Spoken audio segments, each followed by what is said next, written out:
see a Falcons jersey, but go Pats.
Good morning, everybody. Welcome to our Access for All service for this year. You will remember that over the last, 3 or 4 years, we have spent one service thinking about issues that relate to folks with disability. You've seen a number of the outputs of our committee's work with the signs that you've seen around in the railings. And we've thought about relationships and the lives that folks who have disability get to lead and are challenged by in our society. Today we're going to think a little bit about families some more, and we're going to think about siblings. And to get us started, we have the thought to ponder at the beginning, which I hope you all took a moment to read. It comes from a friend of mine who had this experience with her son when she was speaking about the need for funding in Massachusetts and was doing a presentation in front of the legislature. It was pretty powerful, I thought. And also powerful is an opening reading that we're going to hear today from Ryder.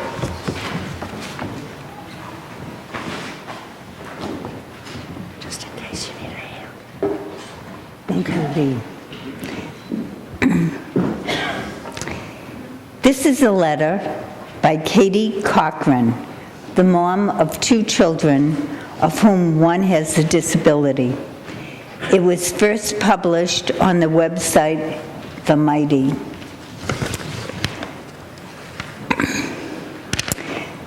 But before I begin reading Katie's letter to her children, I want to share with you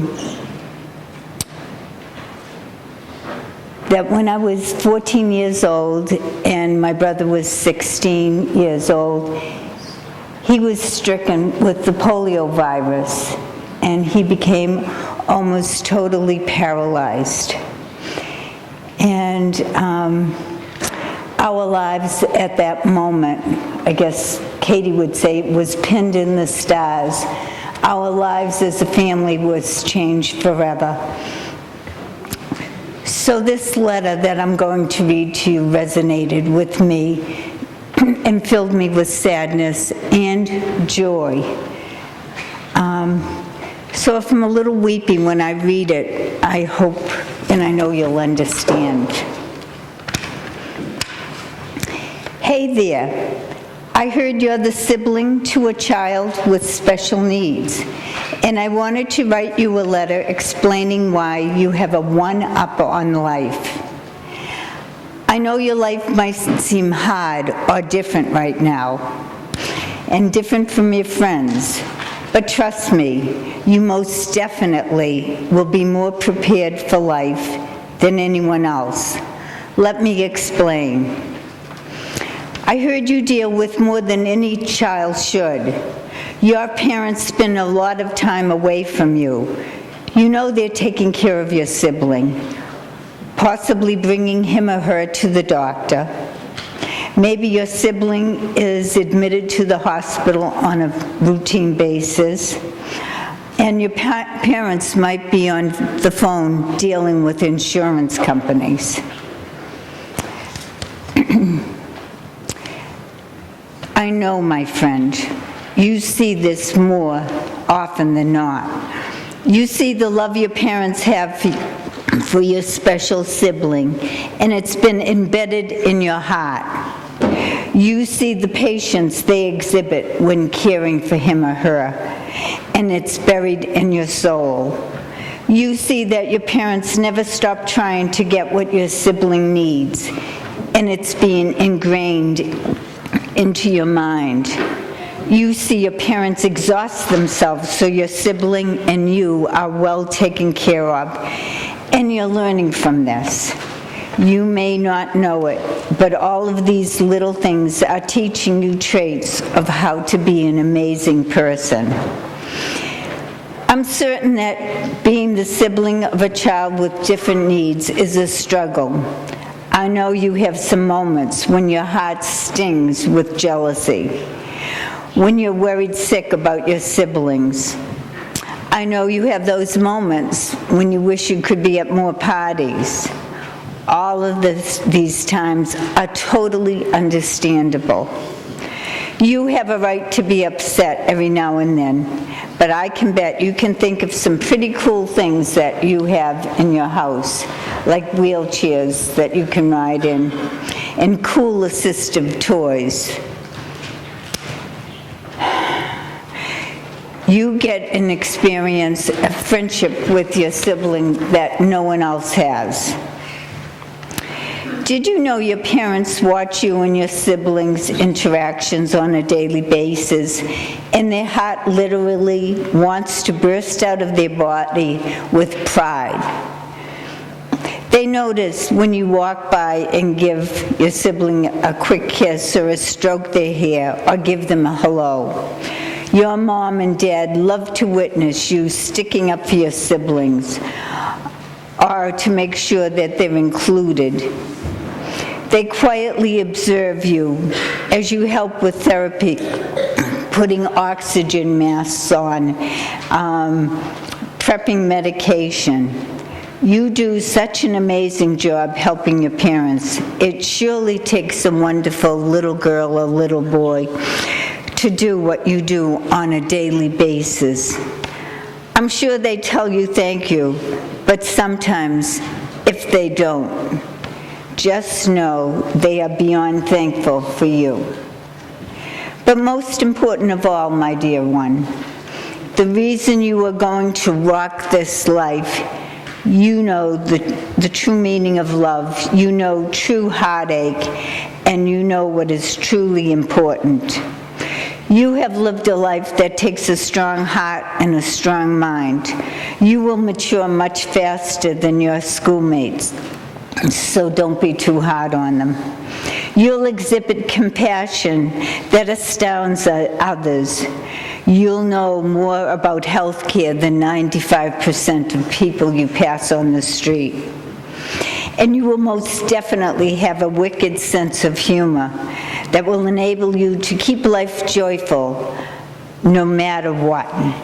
When you were first introduced to your sibling with complex needs for the first time, that moment in time is penned in the stars, for it was then that your destiny was determined. You will be an awesome human being, and you're going to change lives for the better, all because you were the sibling of a child with special needs. Rock on, my brave friend. All my love, the mama of a child like you and your special sibling. Thank you.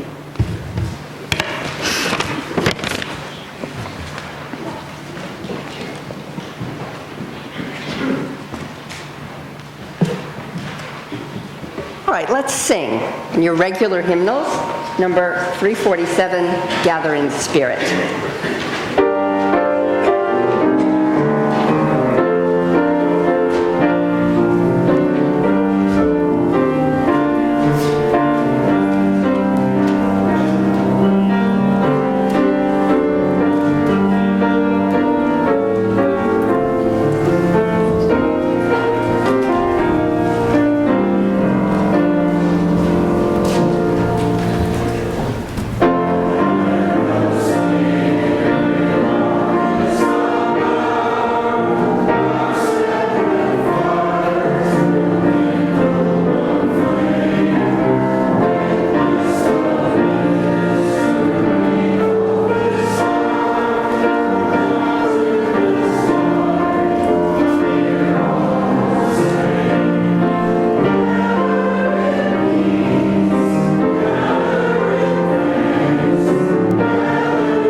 join me in our unison affirmation.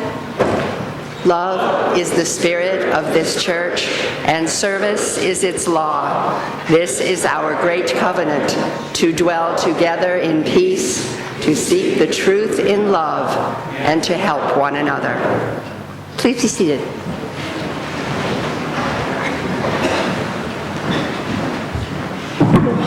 What an opening reading. Wow. I'm getting a little choked up there.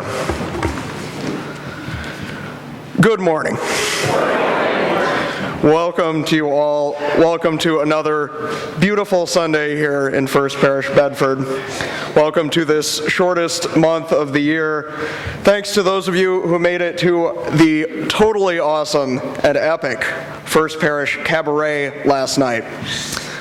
It was an immense pleasure to get a chance to be there with you all, and I think I speak for all of us when I say that we have a lot of amazing talent in this place. In other early February-related news, my understanding is that there is some sort of sporting event being played later today, and I gather that it's a big deal for some people.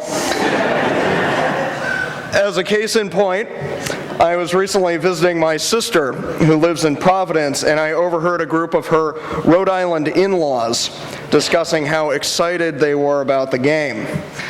I asked them, "Why do you guys care so much about a Boston sports team?" There were audible gasps. I quickly realized that I had spoken out of an ignorance born of my Massachusetts privilege. The team is called the New England Patriots, and don't you forget it. That is a non-serious example, but it gives me a segue into a serious topic, which is how can we be more inclusive and more welcoming in both our words and our actions. Pretty much every Sunday we start off our services with a statement along the lines of all are welcome here no matter who you are. But in historical moments like this one, when welcoming has become such a political act, we are challenged to really mean it when we say those words. It could not be more fitting, therefore, that our service today is led by the First Parish Access for All team, who through their tireless vigilance and advocacy call us every day to really mean it when we say that all are welcome here. Following the service, please join us for Community Hour in the Common Room and upstairs in the Blinn Room. If this is your first time with us this morning, we invite you to stop by the welcome table on your way by if you'd like to find out more about First Parish or tell us about you. In the back of your order of service, I call your attention to the announcement section to find out more about what's going on. To highlight just a few of the things, you may see some Sanctuary Task Force people running around in red shirts that look something like this during Community Hour today. Please feel free to stop and ask any of us if you have any questions about the possibility of offering physical sanctuary in our congregation for people at risk of deportation. Then next Sunday, February 12th, we will be hosting a congregational open meeting here in the sanctuary at 12:30 after the service to continue that conversation. Please note that we will not be voting on any proposal at that meeting. It's purely to continue the discussion. Today, there will be a hope discussion after the service in room 202 upstairs. That's from noon to 1:30. The first question of this discussion will be, there are many things going on in the world right now that engender feelings of hopelessness. And where do we find hope, or how do we create hope in the face of these situations? One thing surely that gives us hope is that our 7th annual Valentine's Day concert will be held next Sunday, February 12th at 4 p.m. The Music Committee presents Taking a Chance on Love. Also at noon today, Soups On will be held in the Common Room. For newcomers, this is a chance to drop in and meet some people and learn a little bit more about us. I was trying to get a read on what this was about from John, and we decided that it's like quiche and tell, but with soup instead of quiche. First Parish Blood Pressure Clinic is here today. After the service, we will have a discussion in the Bacon Room at 11:30. And Saturday, February 11th, there'll be a showing of Beyond the Wall, a documentary about mass incarceration. The details can be found in your order of service. And that is all for me. Now, our Director of Religious Education, Lisa Rubin, and I will do a time for all ages.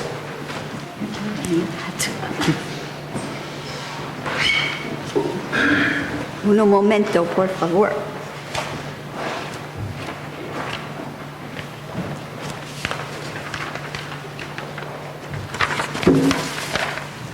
Chicos.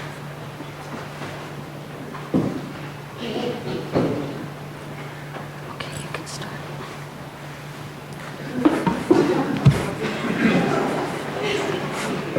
Hey, Blue! Hey, Kathleen. Where are you going? Why are you going so fast? I was just going to go to the skateboard park. There's some kids who are trying out some new tricks, and do you want to come too?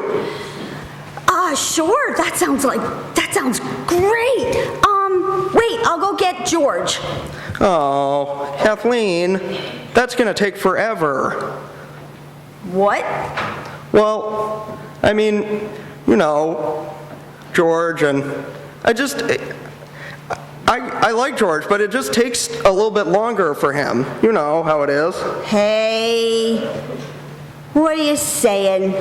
You know that we always take George with us. George enjoys everything we do together, and he really likes the skate park, too. Well, yeah, but, well, hang on. Why are you getting on my case? I mean, I know that sometimes you complain about George, too, and how long it takes, and I've seen you get mad, and, I mean, what about that time that you really wanted that bike, and your parents said that they had to pay the insurance company, and it was too expensive? Well, wait a minute. Now, yeah, I had to wait for my bike, and I was really excited about getting my new bike, but yeah, what we needed was a new lift in the car for George's wheelchair.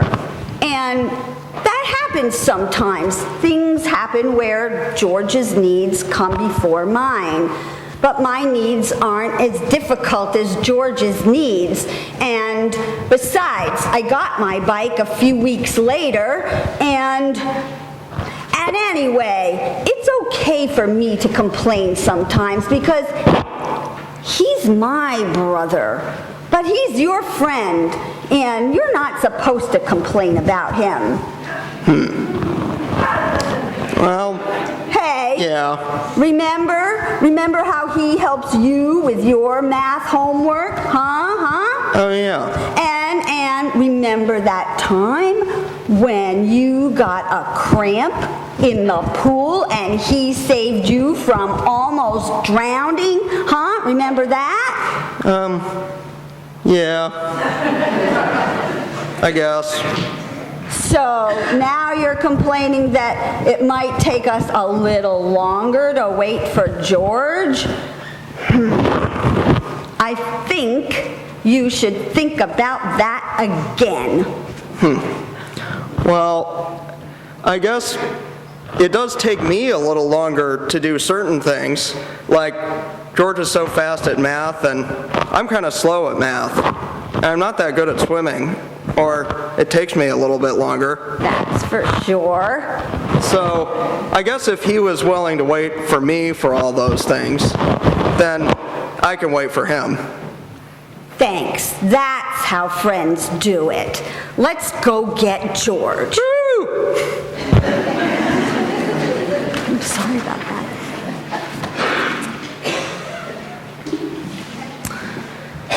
Children and RE leaders will now adjourn to the common room for ingathering. Please join me in our second hymn as they do so. come sing a song with me, number 346. Sorry about that. Oh.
This is the first Sunday of the month, and today's offering will be split halfway between First Parish and the Khasi Hills School in India. This school is a Unitarian school in northwest India that educates children in the region, and our contribution covers over half of the school's annual budget. So please give generously to support this crucial justice ministry of this church. Freely we have received, freely may we give.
So today we're thinking about siblings. You have heard that from a couple of people, and you're going to be hearing it at least one more time this morning from our guest, who is Richard Ebner. He's a writer and a thinker, and he's going to talk with us today about his experiences. And as he does so, I urge you to listen carefully to see if any of what he talks about resonates for you with your siblings or family members who have a disability or people in your family with whom you have connections of one sort or another. So, Richard, thank you for joining us this morning. You're welcome. Thank you, Lee. I'm going to remove Lisa Rubin's step stool because I'll only trip on it. Right there. Just put it anywhere there. Perfect. We're short here. Long in spirit, however. That's how we know you're best. All right. So I'm going to tell you a story today, but I also want you to think about assumptions. So and we all make assumptions, and one assumption you might make is that I came here on a motorcycle today. I did not. I would louder.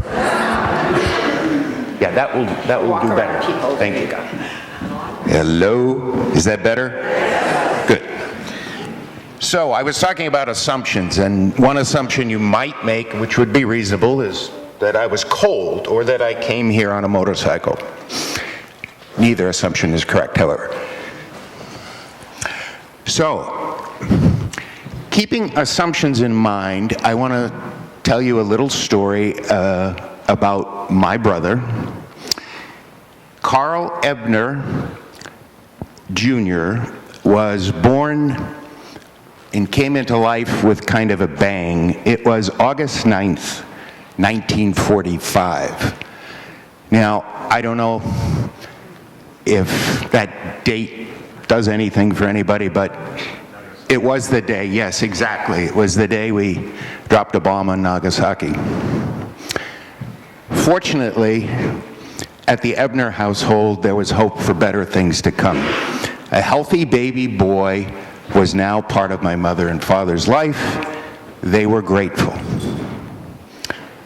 3 years later, Peter was born, and after another 5 years, I arrived. And I'm told I wasn't an accident, but who cares? I'm here. Peter was not happy about a baby in the house. Carl was delighted. Obviously, those two statements are impressions of others that I couldn't make at the time. I was concentrating on getting my digestive system working and the other things that babies do. However, I do remember by the age of 3 having an experience at the Aquacade pool near where we lived in Flushing, New York. Now, if any of you know what I'm talking about, the Aquacade was part of the World's Fair that was built in 1938, and it still remains today. So it was a diving pool, and it had a very deep end. My mother was busy trying to teach me to swim at 3 years old and pay attention to my older siblings. She got distracted, I jumped in. Twice I went to the bottom of the deep end of the pool, and fortunately twice I broke the surface and came back up. So I was saved, but I distinctly remember my brother Carl being very close to me for the next several days, reading to me, keeping me on his lap, and I got that strong feeling of safety whenever I was around my big brother, who was 8 years older than me. So, in 1958, we moved to Waltham, Mass. 2 years later, we moved again to Sudbury, Mass. And a year after that, Carl completed his Red Cross training to become a certified lifeguard. He was a great swimmer. I was still not.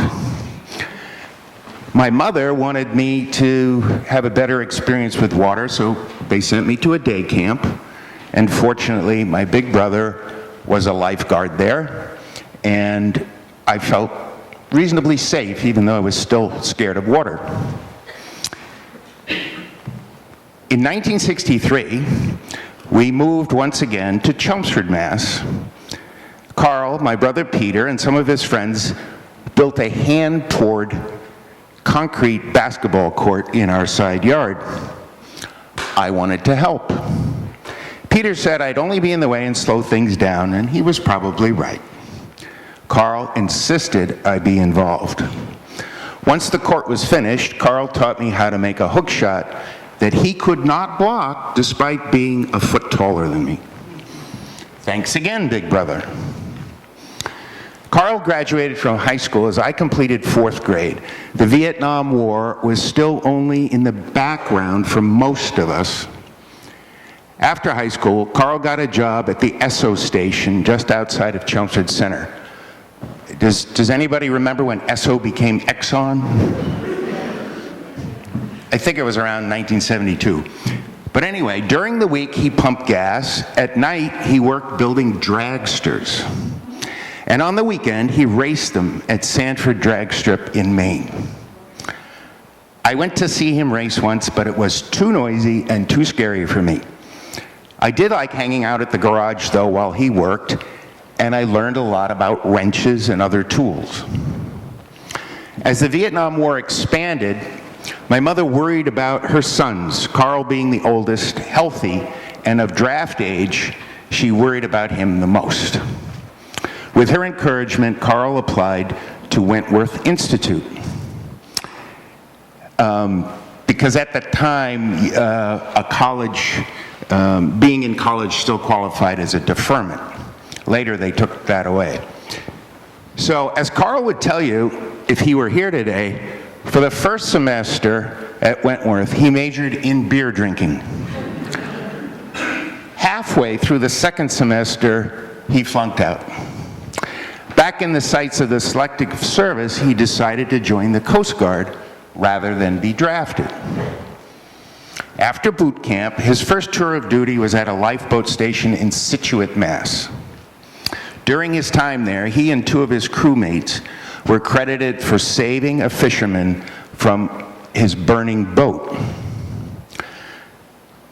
He was promoted and transferred to the Casco Bay, which is not really a bay, but a ship. It was a former submarine tender, and it was converted to a Coast Guard cutter. He married his high school sweetheart while on tour there, and that was before setting sail for war games in Guantanamo. Now, what the Coast Guard did at the time was they would tow targets for the Navy. So he was down off of Cuba towing these targets. By that time, he had become a first-class engineman, and as the name suggests, he worked in the engine room. Carl had told me that on certain days there in Cuba, it was over 130 degrees in the engine room. And then he was sent to the North Atlantic on the same ship, was in some terrible storms where everybody had to actually be strapped into their bunks because they would fly out if they didn't. And when I saw the ship, it got back to Boston, I was able to see the ship. The railings were all staved in and twisted, but my brother was all right.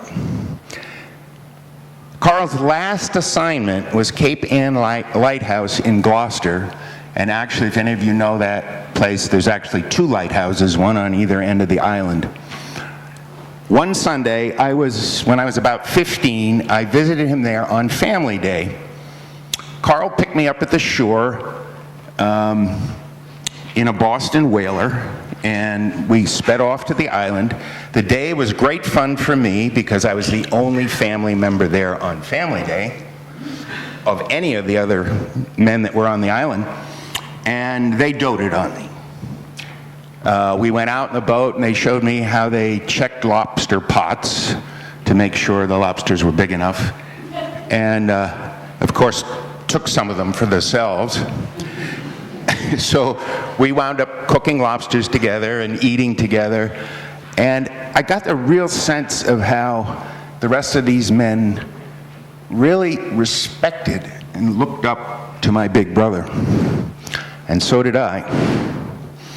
Just before sunset, it was time for me to go. My ride was waiting, and the sea was picking up. Carl put a life jacket on me, and we headed for the shore. After a very short goodbye, my brother braved the rough sea once again. I remember worrying and staying to watch until he reached the island. My brother had managed to escape Vietnam by joining the Coast Guard, but he was never really out of harm's way. After finishing his tour in the Coast Guard, Carl took advantage of the GI Bill and had another crack at college.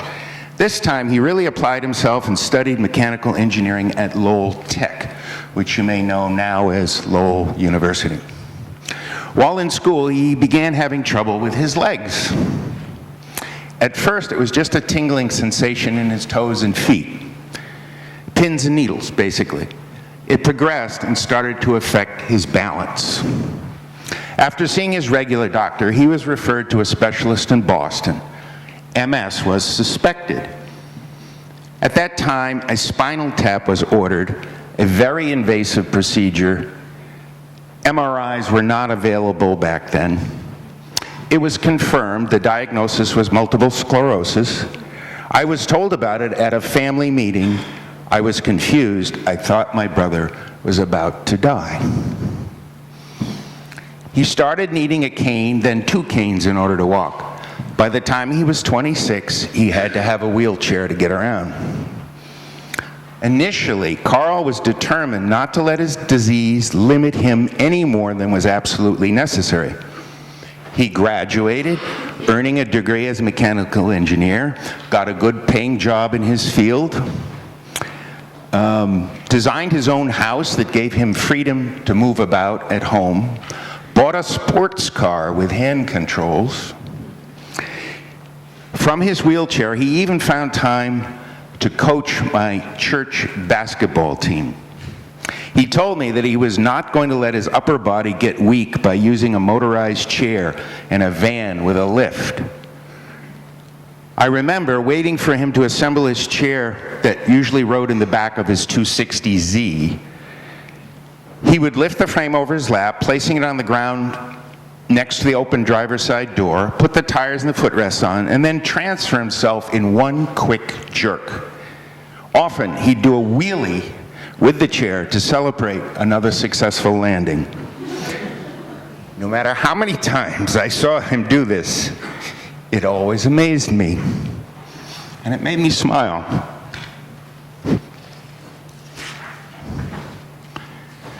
But the strains of MS contributed to his first marriage falling apart. He managed to keep the house, and for a time he stopped getting out. While not a prison, his house was an easier place to be. Eventually, with some encouragement from me and others, Carl started dating. He met a vivacious young woman at work, and soon after they eloped.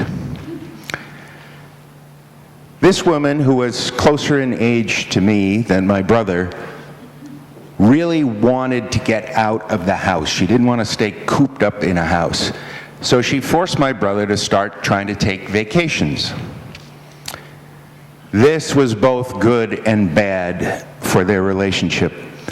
Carl became very frustrated when resorts that advertised themselves as handicap-friendly weren't. His second marriage ended. In 1992, I suggested to Carl that we go on a cruise ship together to the Caribbean. The brand new ship was advertised as being completely accessible for wheelchairs. Carl was skeptical, but eventually I convinced him. Now, I'm going to leave the script. So, the first part of our journey was getting to where we needed to get to, so we'd have to fly by plane. And one of the things when you fly and you're in a wheelchair, they send somebody to push the wheelchair for you. And then they put you in this thing that's called a transfer chair. The problem is a lot of these people really don't know how to do this. And they make the assumption that I should be telling them what we want, because my brother is sitting lower than me in a chair. Nobody knows how to move my brother than himself. So we would have to redirect them to say, no, you listen to him. He will tell you how you should move him.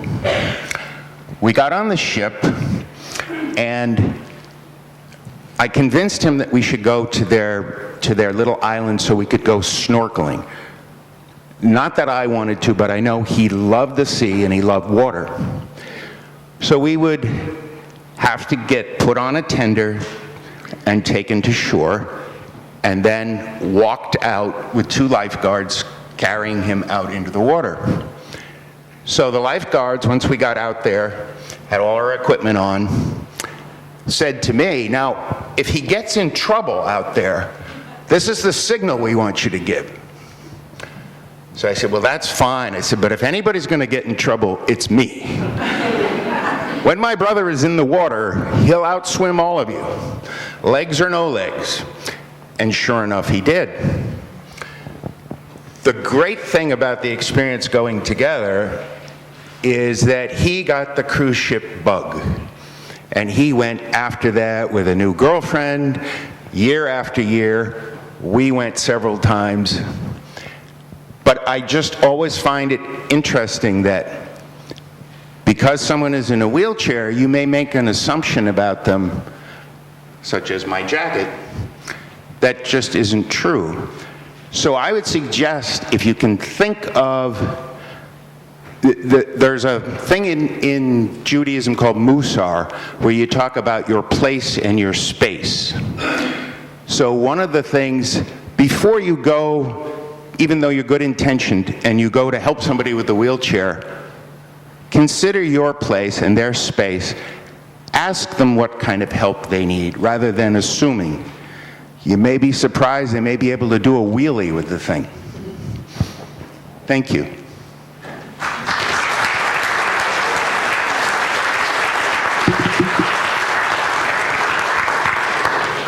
And that can be for discussion later. Okay. You're welcome. So, use the microphone. You'd think I would know this. If anyone would know this, it would be me, but it's not, so thank you for the reminder. So we're going to sing one more time. We're going to sing Lean on Me, and many of you are going to say, didn't we just sing that recently? And you would be correct. Think of this as practice. Also think of it as sometimes there's just a hymn that's right, and that's what this is. It's in your teal hymnal, and it's number 1021.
I'm short, too. Can everybody see me? Okay. We want to thank all of you for attending this program, and especially to the Access for All Committee, especially our chair, Lee Vorderer, who organized this session. And special appreciation to our wonderful speaker, Richard Ebner, for sharing his story so that we can better understand the important role that siblings play in the lives of their brothers and sisters with special needs. Personally, I'd like to recognize my own sons, Jim, who is here today, and Bill, who lives in Chicago, for being wonderful and caring supporters of their brother John, who has autism. It has not been easy for them to go through the ups and downs of providing the care, the compassion, and the time that Johnny needed. Yet there were never complaints, only how they could help us. And I appreciate Steve's song, "He Ain't Heavy, He's My Brother." First, I would like to say to the parents of children with special needs that you are not alone. There are many resources out there for you to access for any of the problems you are experiencing.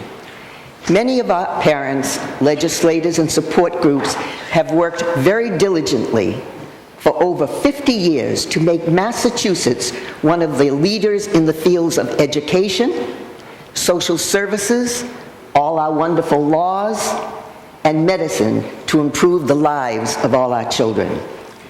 I found that the parent groups are the most helpful and become your lifelong friends. And to the siblings, there are support groups in every region of this state so that you can share your feelings, your concerns, and gain knowledge and helpful ideas of how to better understand your sibling with special needs and to help yourself. I would like to just say there is a student that I had many years ago, and his name is Stephen Shore, and many of you might know Stephen. Stephen has Asperger's, and he was an amazing young man even when he approached me for the first time. And he went on to write several books. One was Beyond the Wall, which talks about his entire childhood and what he went through in every phase of his life. Then he wrote another book, Living with the Ups and Downs and Things in General. Now, this new book, it's not that new, but it's wonderful, and it's called Ask and Tell. So I just want to say to the people, all of you that have special needs, here's how Stephen put it. Leading a fulfilling and productive life involves maximizing control of one's own destiny.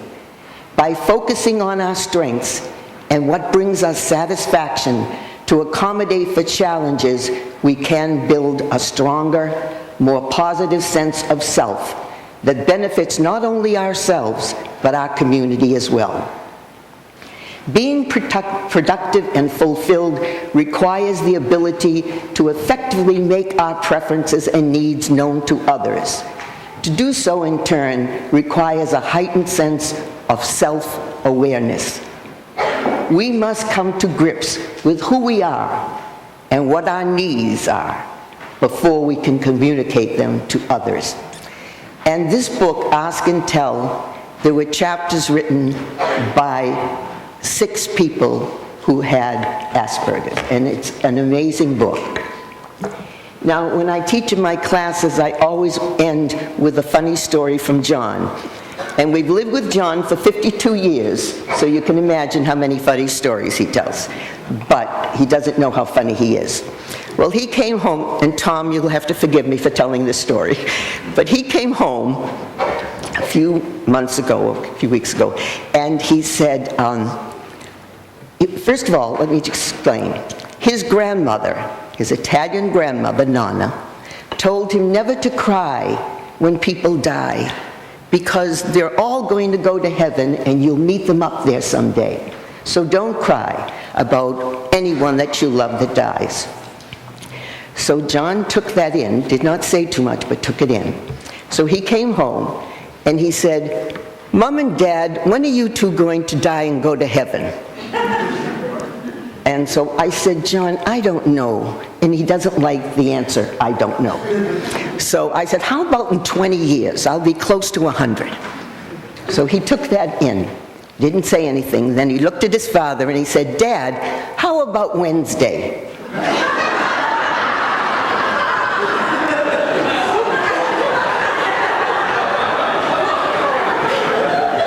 Well, like you, I was hysterical. I was laughing so hard. And Tom said, what's so funny? So he said, no, I'm not going on Wednesday. I'll go in 20 years with your mother. So when John went back to his group home, I said to Tom, just in case, you better stay home all day Wednesday.